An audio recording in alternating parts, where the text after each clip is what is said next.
కాదక్క, నీకేమో సాయిబాబా ఇష్టం, నువ్వు పాడేదేమో సాంబశివుడు ఇష్టం, నువ్వు పాడేదేమో సాయిబాబా పాటలు. ఆయన కోపం రాదా నీ మీద?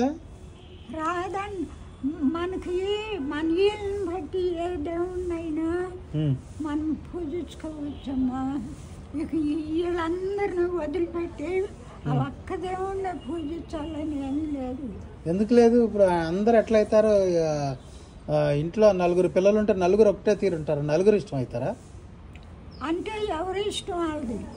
అవును, ఒక్కరితో నుండు వెంకటేశ్వర స్వామిని ఒకళ్ళు పూజించుకుంటారు, అవును, శివయ్య స్వామిని ఒకళ్ళు పూజించుకుంటారు, అవును. నువ్వు శివయ్య స్వామి వద్దు, నువ్వు వెంకటేశ్వర స్వామిని పూజించాలని లేదు. ఎవరి ఇష్టం వాళ్ళది. ఓకే, నేను అది కాదంటలా, ఎవరి ఇష్టం వచ్చింది వాళ్ళు పూజించుకుంటారు, ఎవరి నమ్మకం వాళ్ళదే. నువ్వు శివయ్య అంటే ఇష్టం నీకు, శివయ్య నమ్మకం నీకు. ఇప్పుడు నువ్వు సాయిబాబాని పాటలు పాడుకుని సాయిబాబాని వెళ్తే శివయ్య కోపం రాదా అని అడుగుతున్నాను నేను అనేది. రాదమ్మా, ఏ దేవుడైనా ఒక్కటే. మనం మనసు నిగ్రహించుకోవాలి అంతే. ఇప్పుడు శివయ్య స్వామి ఇష్టం అని ఇంకో దేవుడిని వదిలిపెట్టకూడదు, ఇంకో దేవుడు ఇష్టం అని ఇంకో దేవుడిని వదిలిపెట్టకూడదు. అందరినీ చూసుకోవచ్చు. అంటే నాకు వచ్చి కన్ఫ్యూజ్ అవుతుంది. ఇప్పుడు అందరూ దేవుళ్ళందరూ ఒకటే అన్నావు కదా, అవును. మళ్ళీ శివయ్య స్వామి వేరే, వెంకటేశ్వర స్వామి వేరే, మళ్ళీ దేవుళ్ళందరూ అని అంటున్నావు. అందరూ ఏరేరుగా. ఇప్పుడు ఒక్కళ్ళు శివయ్య స్వామి ఇష్టము, అందరూ శివయ్య స్వామిని పూజించాలంటే కుదరదు. ఇప్పుడు రకరకాలుగా నీకు ఒక దేవుడు ఇష్టం అయితే నాకు ఒక దేవుడు ఇష్టం, అందుకని. కానీ శివుడికి పరమార్థం ఒక్కటే, ఏ దేవుని పూజించుకున్నా. ఎవరు ఇష్టం వచ్చిన దైవాన్ని వాళ్ళు పూజించుకోండి, నేను అది అంటలేను. నువ్వు పార్టీ మారుతున్నావు ఎందుకు? శివ దగ్గర ఉండకుండా సాయిబాబా దగ్గరికి ఎందుకు పోతున్నావు నువ్వు? అదే కావాలి, అదే పాడాలని ఉందమ్మా. మరి నీకు ఇష్ట దైవం కదా, ఇష్ట దైవమే. ఆయన నమ్ముకునుండు, ఆయన దగ్గరే ఉండు, ఉండంటే ఆయన్ని నమ్ముకునుండు, ఆయన తత్వాన్ని నమ్ముకునుండు, అదే ఉండు. మళ్ళీ సాయిబాబా ఇవన్నీ ఎందుకే నీకంటే? నలుగురు చుట్టాలు ఉండారు మనకి, అవును, నువ్వంటే ఇష్టం అనుకో, అవును, నీతోనే ఉంటా, నేను ఎవరితో ఉన్నంటే కుదరదు. అది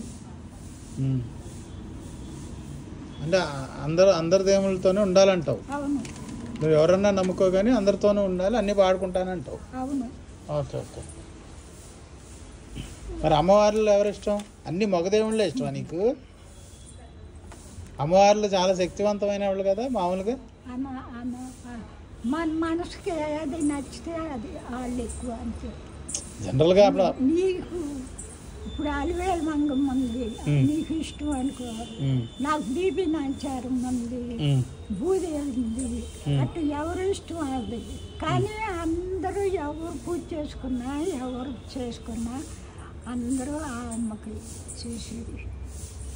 అర్థం కదా, అందరూ అమ్మకి పుట్టిన వాళ్ళేనా ఏంటి అనేది? అమ్మ ఒక్కటే, పరమాత్మ ఒక్కలే, అమ్మ ఒక్కటే. అంటే ఎన్ని రూపాయలుగా ఎంతమంది అమ్మవారిని పూజించినా అమ్మ అనేది ఒకటే, పరమార్థం ఒకటే అని చెప్పదలుచుకున్నావు. మరి ఇన్ని రూపాయలు ఎందుకు? అది నాకు ప్రశ్న. అది ఒకే రూపాన్ని అందరూ ఒకే రకంగా పూజించుకోవచ్చు కదా.